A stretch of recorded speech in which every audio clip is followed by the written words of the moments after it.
जितने आस्था चैनल पर कथा सुन रहे हो, जितने फेसबुक और यूट्यूब पर सुन रहे हो, बहुत सावधानी से सुनना। 2 बार पशुपति व्रत कर लिए, आपने ये कर लिया, आपने प्रदोष कर लिया, आपने सोमवार कर लिया, आपने सारे अनुष्ठान कर लिए, बहुत सारे उपाय भी करे, तो शुक्रवार के दिन अगर शंकर के मंदिर में जल चढ़ाया जाए तो नारी का अखंड सौभाग्य होता है। शुक्रवार के दिन बेलपत्री के वृक्ष के नीचे बैठकर घृत का दिया लगाकर शरीर में जो रोग है उसका स्मरण कर कल करके देखना। जो बच्चा चिड़चिड़ कर रहा हो, बहुत गुस्सा कर रहा हो, बहुत गुस्सा, जो बहू चिड़चिड़ कर रही हो, जो सास चिड़चिड़ कर रही हो, भाई बंधु कुटुंब कोई चिड़चिड़ कर रहा हो, बहुत क्लेश घर में हो रहा हो, एक कटोरी में पानी लो, तुमरुका जी का नाम लो, शिव जी का नाम लेकर, तुमरुका जी का नाम लेकर थोड़ा सा पानी का आचमन करा दो। 10 मिनट 5 मिनट में एकदम चुप, लड़ी नहीं सकती, गुस्सा। लक्ष्मी सबसे ज्यादा प्रसन्न कौन से दिन होती है? जम के बोलिए जरा। शुक्रवार। तो शुक्रवार को लक्ष्मी सबसे ज्यादा प्रसन्न क्यों होती है? शिव महापुराण यहाँ तक विष्णु पुराण करती है, स्कंद पुराण वर्णन करती है, कार्तिक खंड वर्णन करता है कि तुलसी का क्यारा गोल है, चौकोर है, षडाकार का है। उसका भी प्रमाण हमारे शास्त्र में लिखा हुआ है कि अगर तुलसी का कुंड गोल है तो वो ऐश्वर्य प्राप्त करता है, तुलसी का कुंड चौकोर है तो वंश की वृद्धि करता है, तुलसी का कुंडा अगर षडाकृति का है, 6 फलक वाला है तो वो घर में संपदा की वृद्धि करता है। ये तुलसी के कुंड का भी प्रमाण हमारे यहाँ शास्त्र में लिखा हुआ है कि कुंडा कैसा होना चाहिए, तुलसी के कुंड की आकृति कैसी होना चाहिए। उसका प्रसन्न होने का कारण क्या था? लक्ष्मी जी के 2 भाई थे, दोनों की शादी नहीं हो रही थी, दाता और विधाता, दोनों का विवाह नहीं हो रहा। और दाता विधाता के लिए लक्ष्मी बड़ी परेशान थी, रोज नारायण से कहती थी प्रभु कुछ कृपा करिए, दाता विधाता का विवाह नहीं हो रहा, उम्र होती चली जा रही, इनका कुछ करिए प्रभु, आप नारायण आप कुछ तो कर सकते हो। भगवान नारायण ने तब लक्ष्मी से कहा एक काम करो, बेलपत्री के पेड़ के नीचे बैठकर लक्ष्मी तुम अनुष्ठान करो तुम्हारे भाइयों के विवाह के लिए। इसलिए आज भी हमारे हिंदू धर्म की रीति है कि बेलपत्री के पेड़ के नीचे शाम के समय लक्ष्मी का वासा होता है। इसलिए लोग इस बेलपत्री के पेड़ के नीचे तुम्हारा रात्रि को शाम को 6 बजे से लेकर रात्रि को 8 बजे तक तुम्हारा निवास होगा। जैसे पीपल के पेड़ में देवताओं का निवास, आपको आप लोगों ने यदि पद्म पुराण पढ़ी होगी या सुनी होगी तो उसमें स्पष्ट कहा है।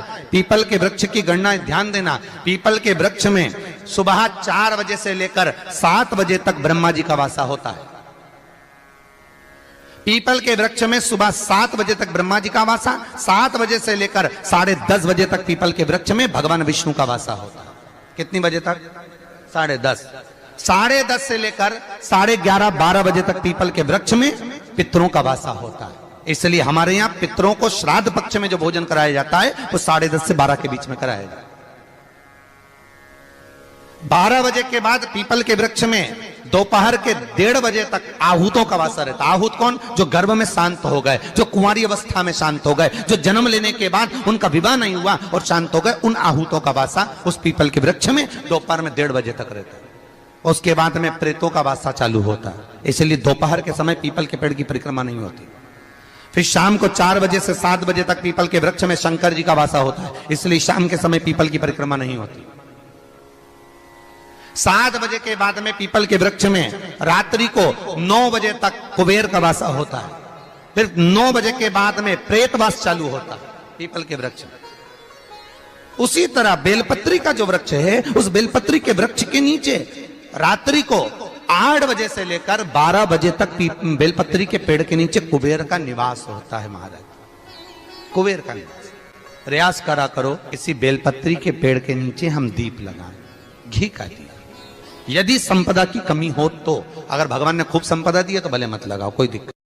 महामृत्युंजय मंत्र का यदि आप जाप करते हो और आपको मालूम पड़ गया कि शरीर में मुझे ये रोग हो गया है, मुझे शुगर हो गया है, मुझे बीपी हो गया है, मेरा ब्लड प्रेशर ऊंचा नीचा रह रहा है, कोई भयंकर रोग, मेरे रिश्तेदार को कोई कैंसर जैसा रोग हो गया, किसी को कोई थायराइड हो गया, किसी को कोई किडनी और लीवर में सूजन हो गई, किसी को कहीं किडनी और लीवर में तकलीफ हो गई, तो शिव महापुराण की कथा कहती है, नवग्रह शिव महापुराण की कथा कहती है कि बेलपत्री के वृक्ष के नीचे महामृत्युंजय मंत्र का जाप जो शुक्रवार की शुक्रवार घी का दिया लगा कर करता है, उसके रोग बाबा देवाधिदेव महादेव समाप्त करते चले जाते हैं। ये संजीवनी मंत्र शुक्रवार के दिन भगवान शंकर को शुक्र को दिया था, इसलिए उसकी प्रणाम।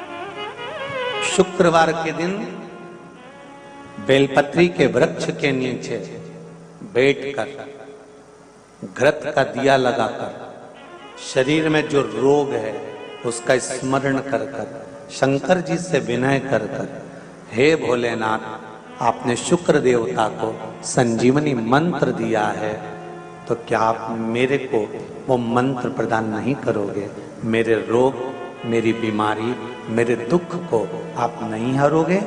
शिव से कहो, ये शरीर आपने दिया है और भजन करने के लिए दिया है, स्मरण करने के लिए दिया है, कीर्तन करने के लिए दिया है, तो संभालोगे भी आप। और बेलपत्री की ओर मुख कर कर घी का दिया लगाकर महामृत्युंजय मंत्र का स्मरण कर लेने पर धीरे धीरे धीरे धीरे धीरे धीरे वो रोग समाप्ति की ओर आता चले जाता है।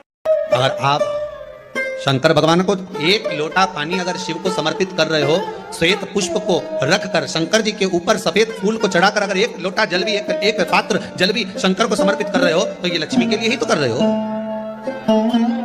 और कौन सी लक्ष्मी? पूर्ण लक्ष्मी, पूर्ण लक्ष्मी। आपको पहले भी कथा में कहा, एक बार भगवान विष्णु के सामने लक्ष्मी मैया ने बहुत तेज स्वर में कह दिया था, नारायण, दुनिया के लोग आपका नाम जपते हैं, दुनिया के लोग नारायण नारायण कहते हैं, दुनिया के लोग आपका भजन करते हैं, और सत्य मायने में कहूं ना तो मेरे बिना दुनिया के लोगों की नहीं चल सकती, मेरे बिना दुनिया नहीं चल सकती, संसार मेरे बिना नहीं चल सकता। भगवान विष्णु ने कहा ये तो गलत है लक्ष्मी आपका कहना। एक दिन लक्ष्मी को अहंकार आ गया, अहंकार के संबोधन जब माता लक्ष्मी कहने लगी तो भगवान उसी समय पर भगवान विष्णु को क्रोध आ गया और भगवान विष्णु ने कह दिया, लक्ष्मी तू इतनी बड़ी बड़ी बात कहती है कि तेरे बिना नहीं रह सकती संसार? मैं तुझे कहता हूं लक्ष्मी, तू अपूर्ण है, तू अपूर्ण है, तू पूर्ण कब हो गई?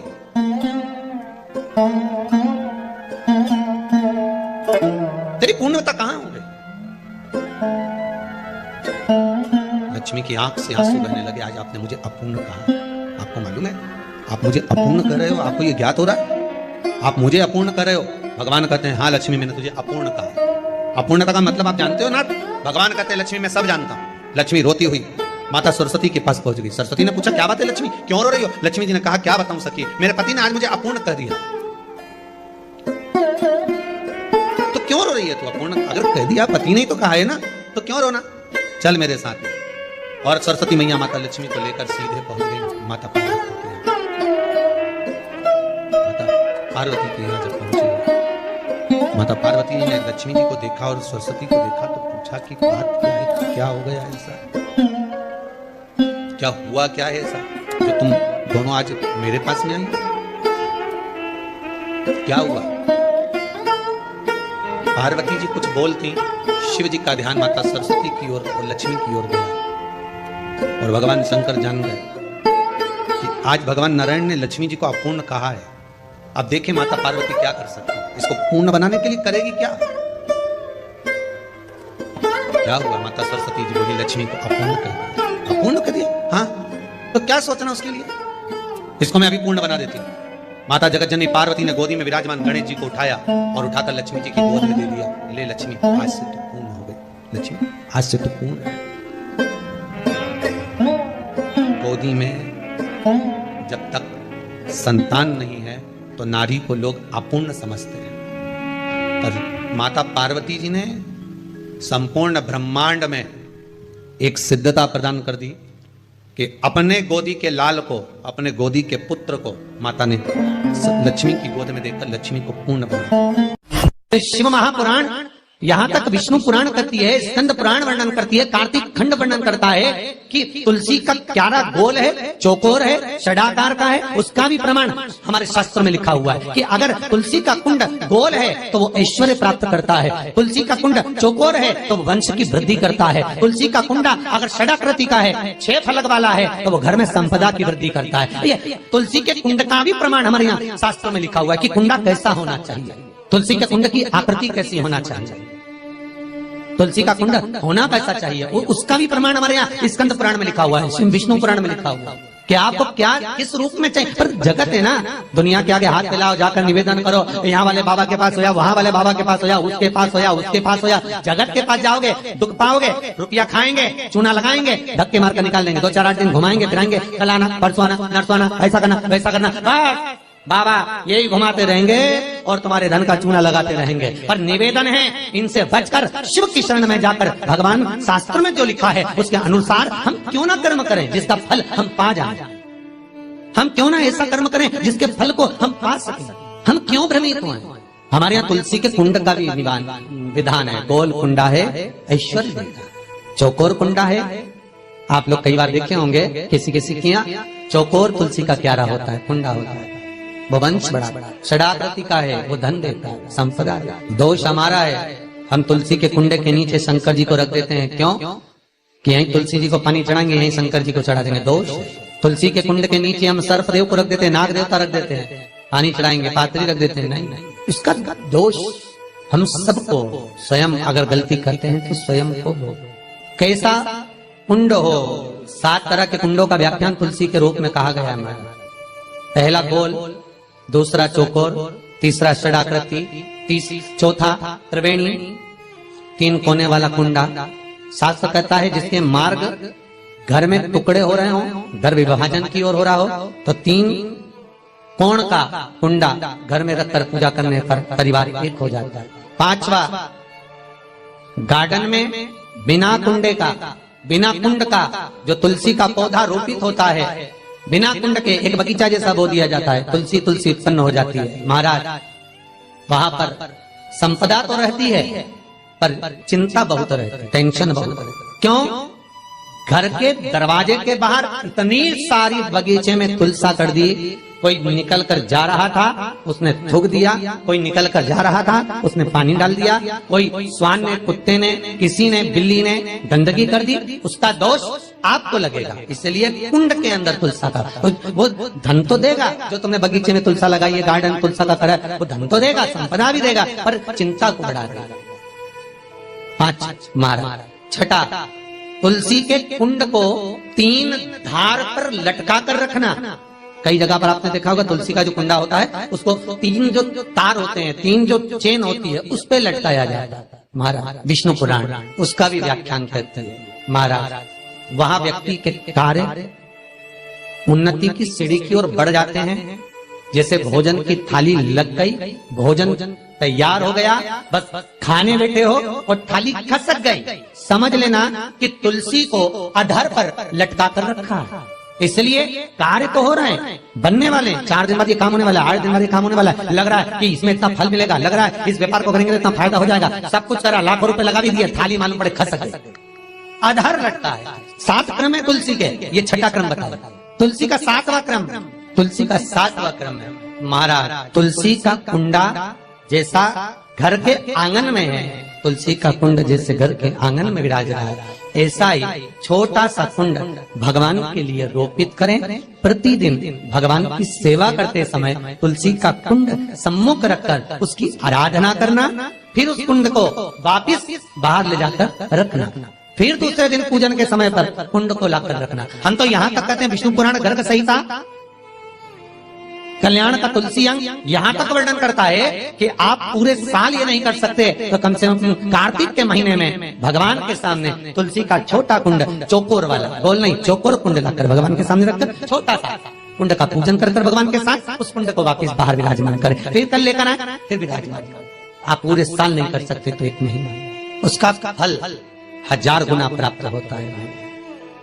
तो किस चीज के लिए कहा गया कि तुलसी का कुंडा एक बाहर हो, एक घर के अंदर मंदिर के सामने पूजन के लिए रखा जाए, तो कहते हैं उस घर में वैभव, सत्ता, संपदा, लक्ष्मी, समृद्धि, शांति की कभी कमी नहीं, कभी प्राप्ति, सुख की, आनंद की। 7 तरह के कुंड, 7 तरह के तुलसी के रोग का वर्णन हमारे यहाँ विष्णु पुराण में किया गया।